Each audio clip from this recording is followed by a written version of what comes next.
जैसे जैसे वक्त गुजर रहा है नाज़रीन, दूसरी तरफ आप ये देखें कि ट्रंप के गज़ा प्लान पर नहायत संगीन किस्म के इतराज़ात सामने आने लगे। तो करिए कि साडा वज़ीर आज़म मनी बैठा है, पहले सब तो पहले हमारे वज़ीर आज़म साहब ने तो दस्तखत भी कर दिए हैं, अंगूठा भी लगा दिया, तस्दीक भी कर दी चूम चाट के, जब ऐलान भी नहीं हुआ था। इस कदर जल्दबाजी का मुजाहरा किया था शहबाज शरीफ साहब ने कि ट्रंप की तरफ से मंसूबे का ऐलान होने से पहले ही उसकी मुकम्मल हमायत का ऐलान कर दिया। वही हमायत जो है वो मुँह को आ रही है कि क्या करें। मनसूबा सामने आने के साथ ही सबसे पहले अरब मुल्क ही अब उस पर एतराज़ात उठाने लगे। बल्कि आज शायद इकोनॉमिस्ट या किसी और गैर मुल्की जरीदे में स्टोरी है कि अमेरिका और इसराइल और हमास सारे अपनी पोजीशंस बदलने पे मजबूर हो गए। अब अरब क़यादत को भी एहसास होना शुरू हो गया कि अगर जल्दबाजी में ट्रंप के मंसूबे को मान लिया तो कहीं एक और अरब स्प्रिंग की बुनियाद ना रख दी जाए। इस सारी सूरत हाल ने हमारे जोशीले वज़रा को भी थोड़ा बैकफुट पे धकेल दिया। अब नेतन्याहू की तरफ से इस मंसूबे को सफारती कामयाबी करार देने और गजा से किसी सूरत भी इसराइली अफवाज वापस ना बुलाने के ऐलान ने इस मंसूबे के इतलाक से पहले ही क्या कहना चाहिए खतरे की घंटी बजा दी है। गुज़श्ता रोज़ वज़ीर ख़ारजा इसहाक़ डार ने कहा कि जी ट्रंप के मंसूबे में हमारी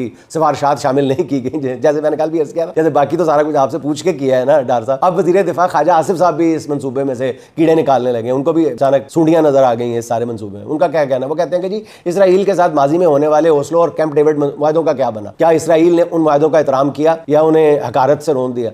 तो हुज़ूर वाला जब पहले खैर मकदम किया था उस बयान का, उस वक्त भी ये बात याद रखनी थी ना। मेरे ख्याल में ख्वाजा आसिफ ये बातें जो है ना वो ट्विटर पे ना करें, बल्कि अपने वज़ीर आज़म और नायब वज़ीर आज़म से करें, क्योंकि ट्रंप के 21 नकाती मंसूबे पर आपस में ही तज़ादात का मजमुआ बने हुए हैं। उसका एक नुकता ये है नाज़रीन कि गज़ा में अक़वाम मुत्तहिदा का जो किरदार है वो महज इंसानी इमदाद तक महदूद होगा, जिससे अक़वाम मुत्तहिदा एक NGO से ज़्यादा कुछ नहीं रही। इसका मतलब ये भी हुआ कि अक़वाम मुत्तहिदा ने फ़लस्तीन पर जो करारदादें पास की हुई हैं उनकी हैसियत भी सिफर हो गई।